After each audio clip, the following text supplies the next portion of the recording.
To set up your PermaFill dispenser, flip it over, remove the scraping and finishing tool, and you'll use a Phillips Head screwdriver to install your batteries, which are included.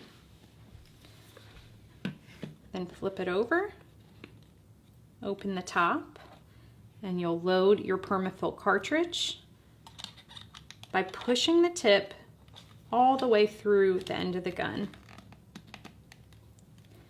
Then press the trigger on the dispenser to advance the ram until it reaches the end of the cartridge. Close the top, push the button. You'll see that the indicator light turns red, and when it's ready to use, it will turn green.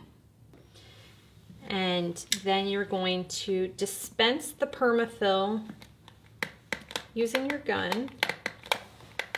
And you want to pick a PermaFill color that's close to your finish.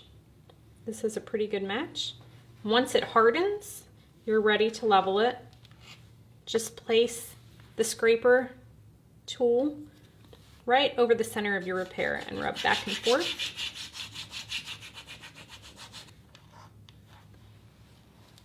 The scraper tool also comes with a Scotch-Brite pad on the other side that you can remove and work around the area of your repair to remove any wax residue. And then your final step is going to be to use your brush tip graining marker to add some grain back into the repair to really mimic the look of the wood or laminate that you're working on. And just blend it with your finger. And in just about a minute, you can see how much better that area of the floor looks.